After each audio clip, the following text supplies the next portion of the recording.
Okay, what up ladies and gents, it's your favorite Asian robot and I hope to be your favorite Diablo 4 content creator.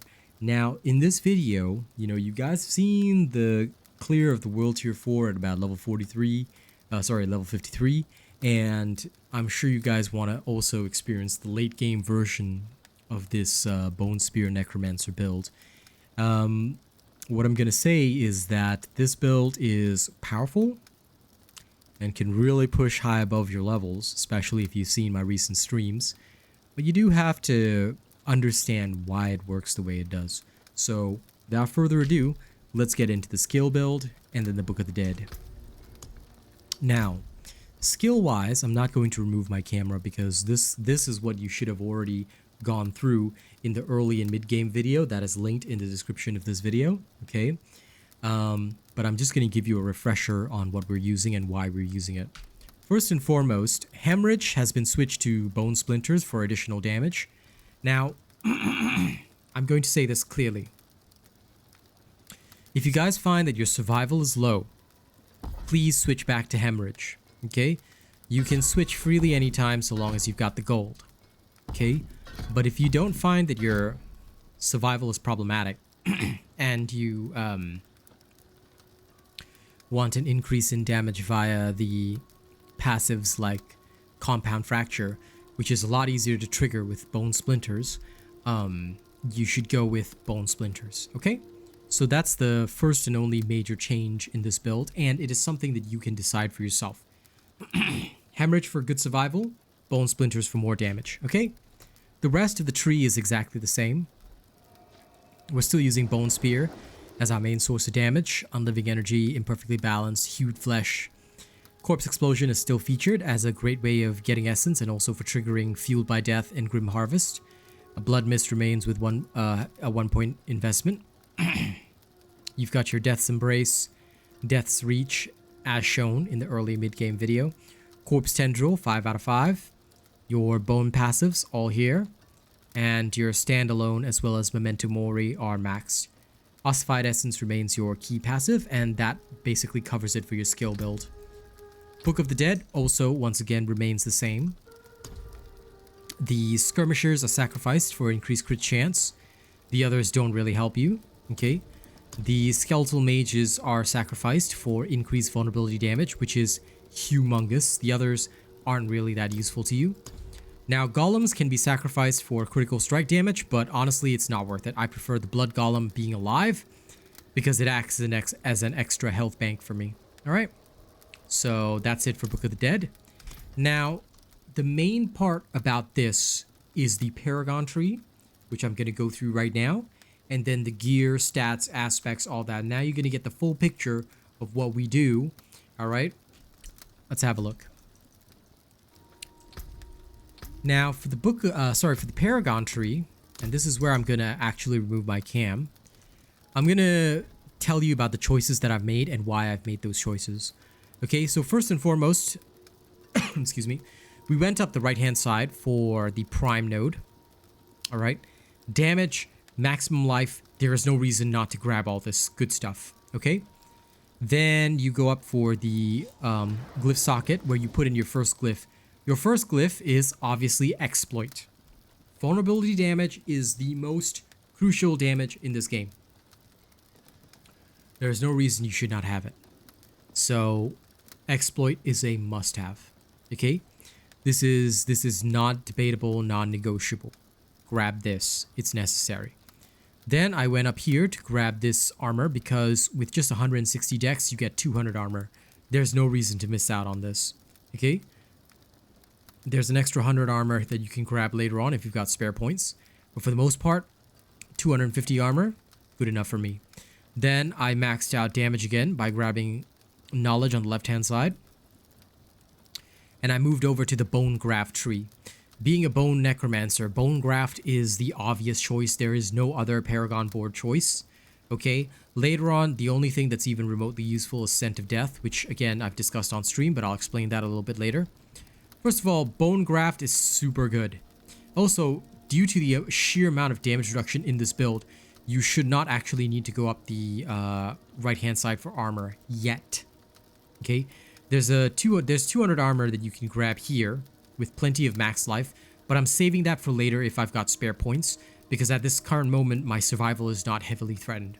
So I went up the left hand side first to get critical chance with bone skills, and of course there's no helping getting this one potion node because you needed to progress the rest of your tree.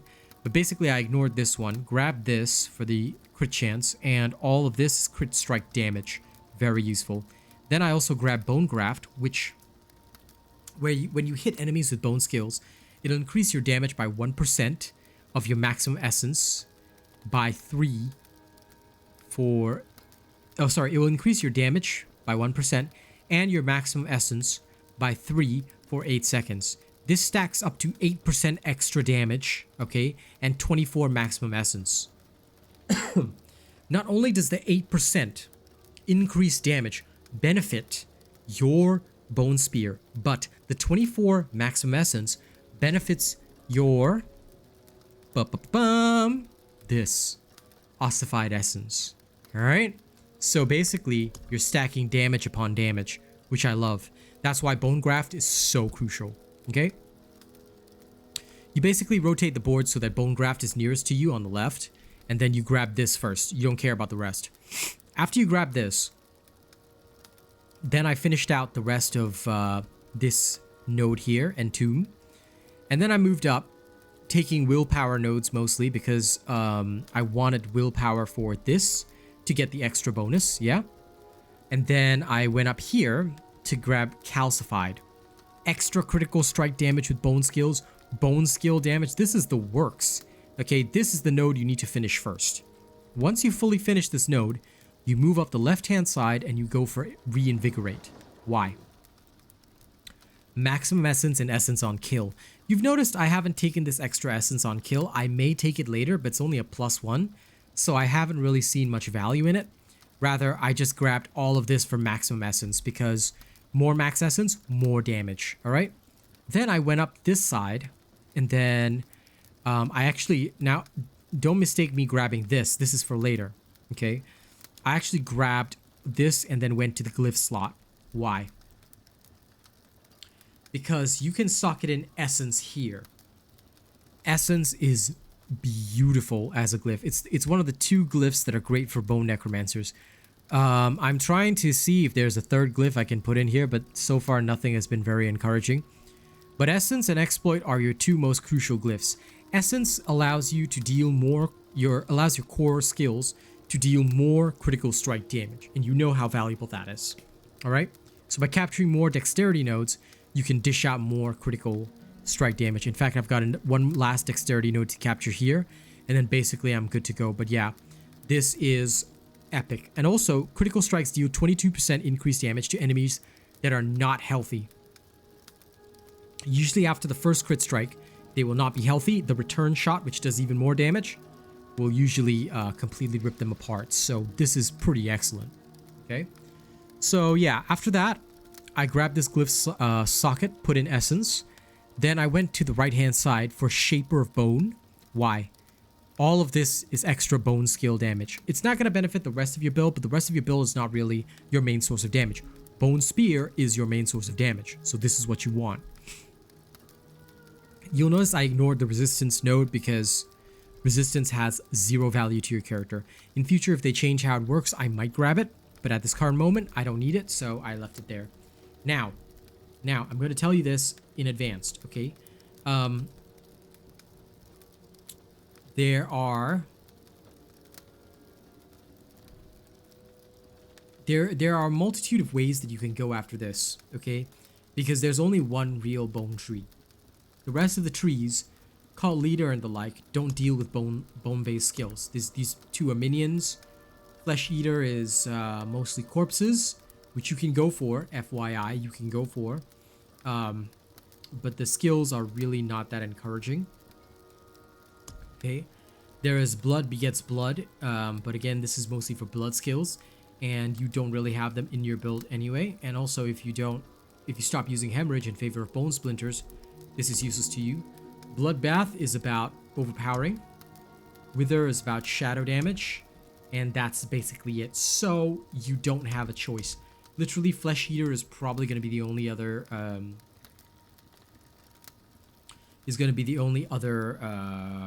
tree that you're going to get, and that's only for the Flesh Eater legendary node.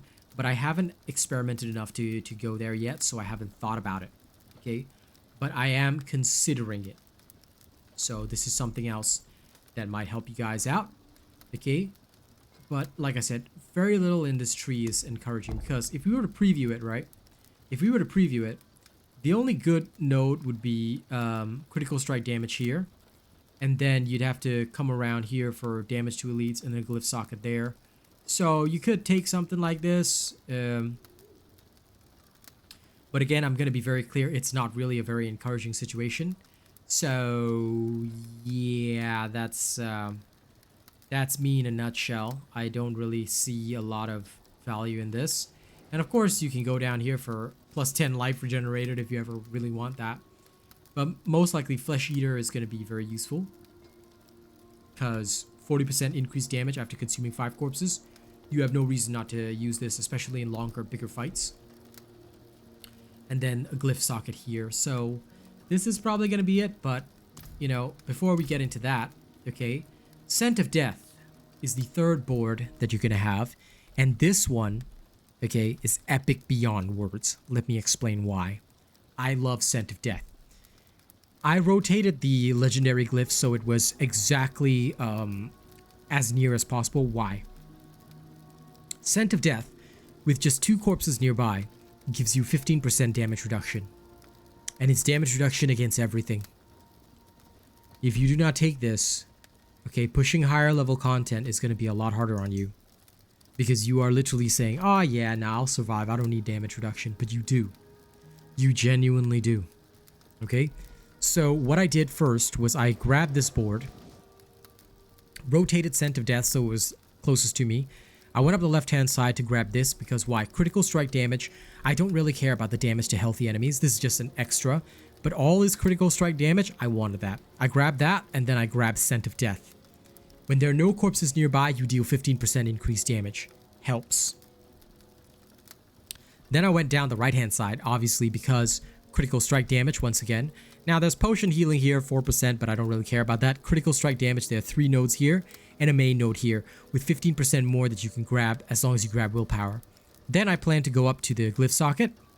Now, I haven't planned which glyph theoretically to use because there's a lot that are really bad.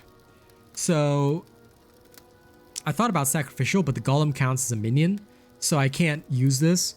I would normally, like, I've thought about using this, but because there are useful nodes that I guess I could buff up, because these are all armor nodes and stuff. But then the problem with sacrificial is that golem counts as a minion, so I can never trigger the additional bonus because it says no active minions.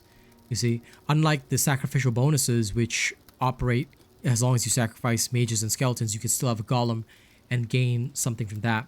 I thought about territorial, but this requires dexterity, and there's barely any dexterity here. So, and it's only going to grant me damage reduction close. I fight at a distance, so that's not really helpful. Excuse me. I don't fortify anymore if I'm using Bone Splinters, so that would pigeonhole me into using Hemorrhage all the time. So Undaunted was a thought, because I could definitely trigger a lot of its effects and also get benefits for damage while fortified. But that would make it absolutely necessary to use my basic attack more often than not. So realistically, like, the only potential choice that I had here, as dumb as it's going to sound, is this Imbiber Glyph. Why? Because it deals plus 2.6% increased damage while healthy. And most of the time, you should be healthy. If you have trouble staying healthy, go back to Hemorrhage. But I'd rather than relying on the fortified status, right, which is harder to trigger than just staying healthy, which I can do at a distance pretty well. I decided the Imbiber Glyph would probably be the best choice, and it also functions off willpower, which will allow me to grab a lot of the willpower nodes around here, therefore granting me more bonuses and stuff like that. If you really want to, you can also grab Death Marked, but mostly you'll be grabbing this for these glyphs, not really for the damage to injured enemies. But this also helps because when somebody gets injured, they're going to die extra fast as well. Just a thought. There are, like I said, there are no other real nodes that I want to use. At most, maybe Gravekeeper. But again, this is dexterity based. No dexterity here. And what's really good for Gravekeeper is the additional bonus. So you need to be able to trigger it. Golem. Your Golem's not for damage. It's just to help you survive. The rest are really, really bad because they are all minion based or shadow based. And none of these actually help at all. Like,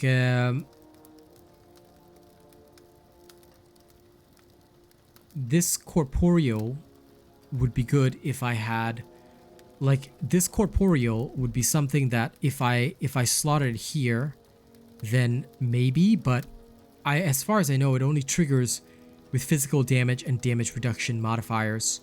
And I don't think I have any that specifically state physical damage and damage reduction. So corporeal sounds useless. Like if it just modified damage and damage reduction, this would be the go-to glyph for everybody. But since it requires you to have nodes that specifically deal with physical damage, it became useless.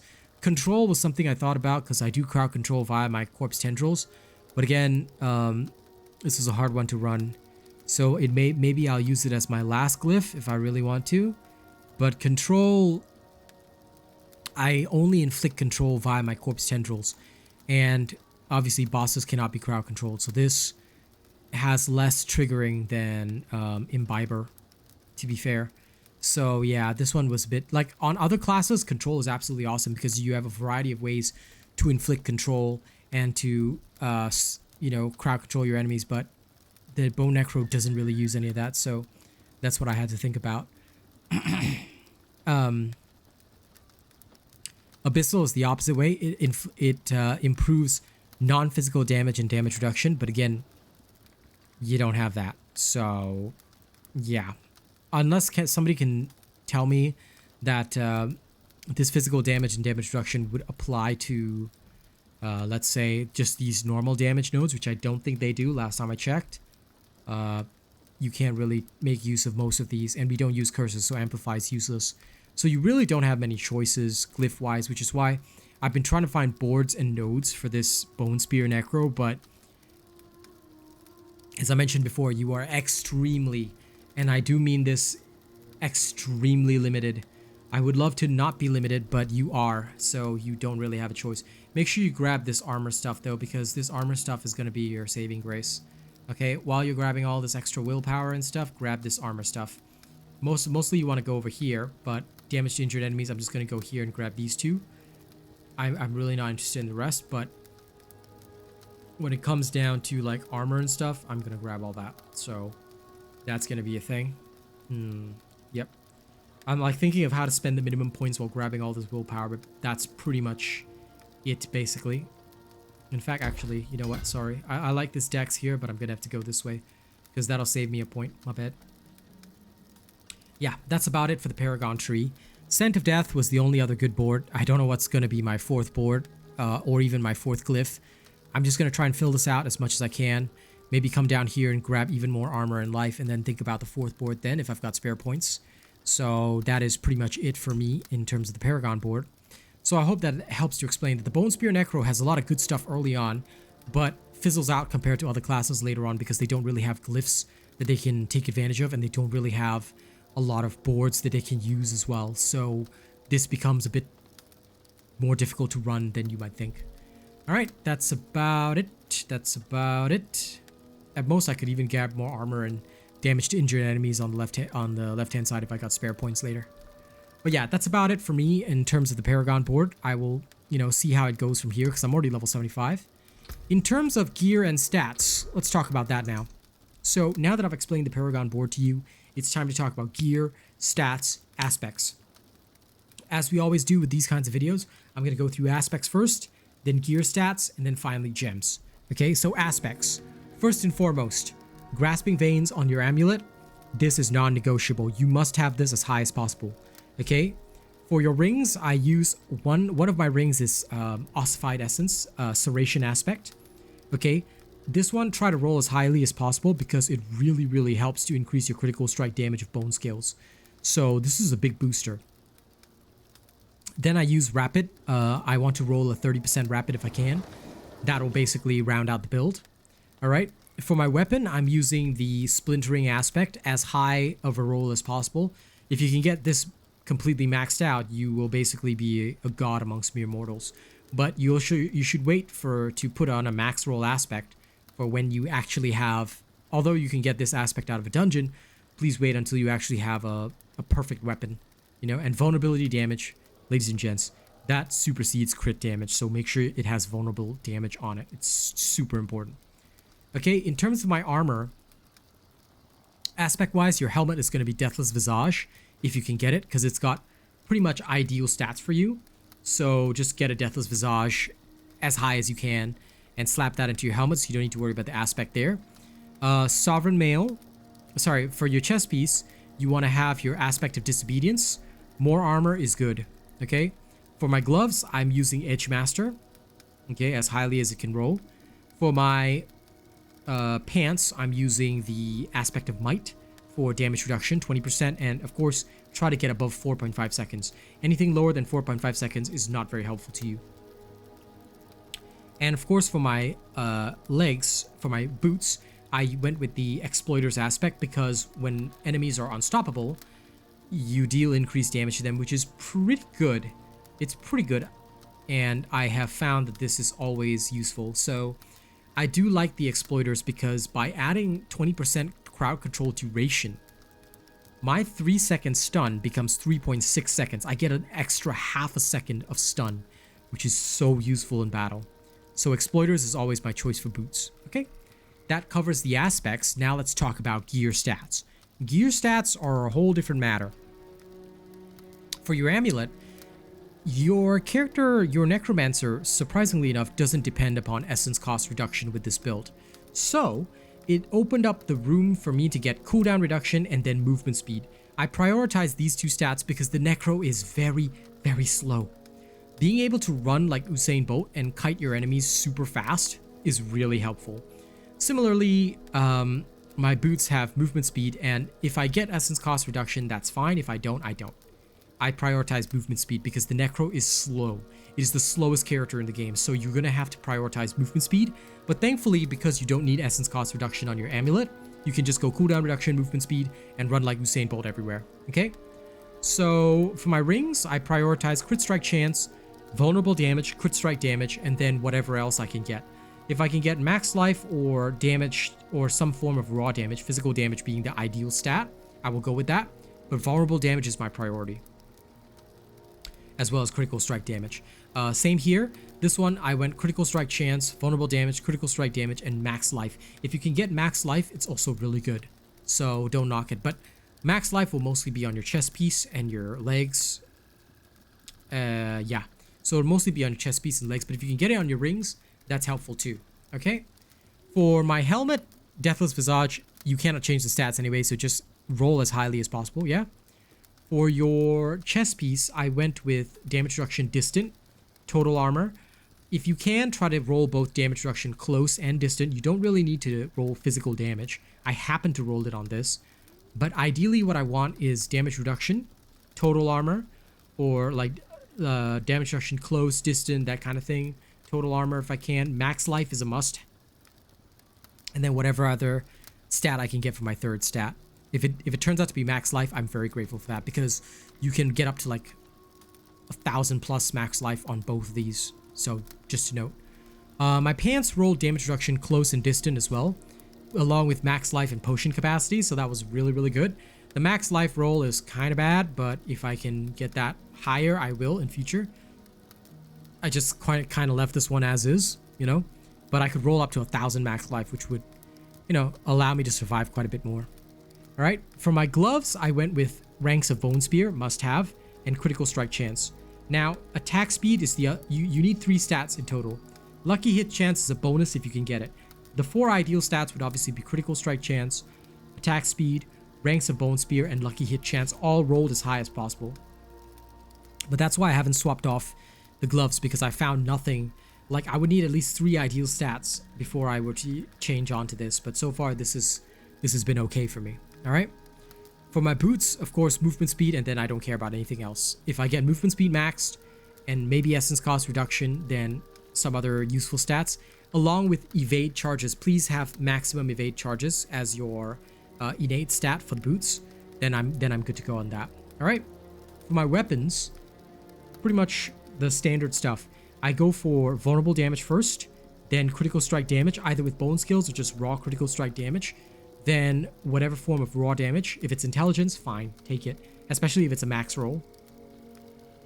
That's 18% raw damage that you can get with all your skills. Then I'll try and take something that also ups my damage, so stunned enemies here. All right, but ideally you want this on a two-handed sword. You don't want it on a two-handed scythe. But I happen to roll a really good two-handed scythe, so I haven't found a sword that is as good as this yet. I found one sword that had all this, but vulnerable damage was so much more crucial that even though this sword has 352 more DPS, I actually hit lower. My damage was actually lower, and that's with rolling core skill damage and 2 critical strike damage modifiers, because that's how valuable vulnerable damage is. If you cannot roll vulnerable damage, then it's literally your weapon is pointless. So DPS per second, yes, but vulnerable damage is your biggest priority. Same with all the stuff. The more vulnerable damage you have, the crazier you're gonna get. Okay, so that's it for stats. Now let's talk about gems. For your jewelry, skulls, standard. For your armor, I went with, because you have max life rolls here, I went with rubies to further increase the amount of max life that I have, which basically enabled me to survive a lot of situations, especially with enemies way above my level. Like, I was not getting murked, even if they were dishing out a lot of damage. I had time to recover, reassess, and then fight back. So max life, don't sleep on it. It's really good. Basically, thanks to just chest piece and pants alone, I have 14% extra max life, which is really good. Yeah, then for the weapon, of course, emeralds, because additional critical strike damage to vulnerable enemies, you would be a fool not to have that in your weapon, okay? Because you inflict vulnerable with both your corpse tendrils as well as your bone spear. So, of course, you should have that.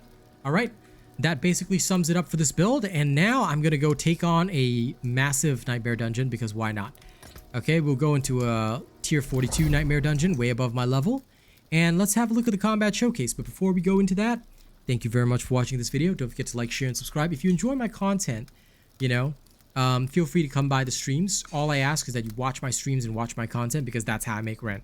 Of course, there are also people who do additional stuff like donating, super chatting, and I just want to thank some of those people as well as the channel members who make all this stuff possible. So here is a big thank you, first and foremost, to the people that are at the top of the table. We've got Zane Hoagland at our top tipper. Top super chatter is also Zane. Best super chatters list, we've got Mike Cawthon, River Archer, Kenzo, and Sunbear. But if I recall, he has a different name on YouTube, but his ad handle is Sunbear, and I don't know why it's coming up as Sunbear instead of showing me his actual it's Ray. There it is. Like, I don't know why it doesn't show up as Ray's reality, but I'll fix that another time. But yeah, thank you guys so much, and thank you to all of our channel members that make all this amazing stuff possible. Starting right at the top at Plus Ultra, we have Death Donnie 982. Okay, our longest channel member and our top tier. Thank you guys. Thank you so much for everything you do for me. OG, Jerry Fast, Rogue Assassin, Zach NFG. Thank you guys so much. Thank you to all of our honored robots as well. In terms of them, we start off with Marcel, Kaishiwa, Bob John, Maxim Lotz, Corey Ryu, Devin Lashin, Mookie Mocha, Rena, Chase Taylor, Scuddy, Nathan Strong, Sabingu, Lady Neo, Joey Danze, A. Ripley, Daraverse, Che D12, I'm Peeps, Sayed Assad, Coda CMF, Kami SMH, Conrad C, Nate the Great, and Benjamin Savage. Thank you guys so much. Thank you to all of our cool and weird bots as well. And without further ado, let me present to you Combat Showcase. Have a look at this. Okay, ladies and gents, we are in the tier 42 Nightmare Dungeon. I'm currently level 75, so the enemies are way above my level. This will also help to demonstrate how this build is played. So, when it comes to the Bone Necro, as you can see, you are going to run through the dungeon like Usain Bolt. That's okay, that's what you want to do. I usually open up with a quick attack on my basic. This allows me to trigger my damage reduction bonus, and then I fire off a Bone Spear as needed.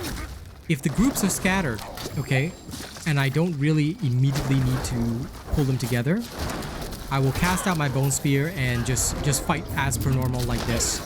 Okay, I'm doing this with level 96 enemies, so they are 21 levels above me. If I have my Golem up, I don't worry too much about damage because it absorbs 15%. But if I have it down, then I'm a lot more cautious. Okay. So when it comes to groups like this, I don't bother pulling them together because usually it's not very worthwhile. Okay. But if I need to, or if I see people in annoying positions, I will still cast my Corpse Tendrils. Whether they die or not is irrelevant. I just cast it so that in case of anything, you know, they get stopped. Then, if I need to pull them all together, I will. And after I do so, I hit him with the Bone Spear. Now, your Grasping Veins last for quite some time, so you don't have to worry about, your Grasping Veins wearing off, like the critical damage bonus and all that. So I don't worry about that too much under most circumstances. Oh, good. A cursed shrine. So yeah, this is easier to show you guys the tactics. I'll go after any aura mobs first. Okay, then of course if they are ranged mobs, I try and gather them all close enough for explosion. I'll keep blowing up corpses in between so I can stop these guys. All right. And then I'll just keep drawing in all the enemies with a Corpse Tendril. It's on a very short cooldown anyway, so you should have no trouble using it often enough. I'll try to center them all, and then I hit them all with a big Bone Spear. I'll fire 2 if I need to, but most of the time 1 is enough. Okay, and every confrontation, I just keep drawing in the enemies and whacking them that way. It's a simple enough system, but it works. And this is basically how I survive. If I start to get low, I will sometimes go into my Blood Mist form and then fire off from there after I come out of it, you know. But it's all about just positioning, survival, making sure that you use your skills at the right time, alright? When you use your skills at the wrong time, or you may end up dead, okay? Just being real about that. Correct use of skills, correct use of your defensives will basically make this a very easy journey for you. Now there is a boss here, but I'm probably going to have to clear the dungeon first before showing you the boss. But I will fight it, so I hope that this has, you know, helped you understand basically how this is played at higher levels. Basically, you want to kite position really well. You see me constantly moving as much as I can. I make use of my evades as well to reposition when needed, and the primary goal is to survive the enemy's initial attacks and reposition in a way so that your Bone Spear can absolutely rip through the most amount of people possible. You know, it can help you if you grasp them all together. But the grasp doesn't always immediately yank everybody in, and sometimes they get stuck on walls, stuff like that, so you have to adjust for that via your own positioning. All right, so just be aware of that. Your Golem is a big health tank, but you also can't just openly rely on it. You do have to plan your attacks well enough that your Golem is up when you need it most, and if it's dead, well, then you better adjust your tactics. So one thing which I can do is try and show you guys. In this particular situation, we have a bit of a... you see? So in that case, I will die if I take a big hit where I'm not supposed to. So that was a great way of showing you guys what will happen if you position badly. But against, like, for example, Suppressor, I have to hit him from the inside of a shield, which is a bit awkward to do. So in order to avoid that, I will usually do something like trying to draw them in, and then then only after they're stunned will I go inside the shield. You see? So if you have no corpses around there, one of the more ideal ways that I would have done normally if I wasn't trying to show you what will happen is to kite them out to where I do have corpses, then yank them all in, because the Corpse Tendril is not prevented by the Suppressor shield. So I'm really glad there was a Suppressor there so I could show you guys that particular way of dealing with it. Suppressors are not too troublesome, okay, but proper positioning is very, very crucial, okay? So you're gonna have to understand that about this Bone Necro, especially if you want to do well. Now, I'm gonna stop the combat demonstration here. You know, I'll take care of the rest of the dungeon, and then I'll show you the boss fight as well, because the boss fight is hilariously fast. All right? See you guys soon. Okay, so we've just unlocked the boss room, yeah? Going in now. So how do you fight bosses? Well, start off with the Bone Spear straight away. Okay, you'll notice the boss took a significant chunk of damage. Then you want to hit them with the Corpse Tendril. Alright, now there'll be a buff for some time, but take advantage of that buff and then just, you know, before the buff wears off, just Bone Spear. And that's it. That's pretty much how you deal with bosses, even way above your level. Bosses are no threat. It's the elites that are a problem. Alright, so that's how this build is played. Like, share, and subscribe. I'll see you guys in the next one, okay? Bye-bye.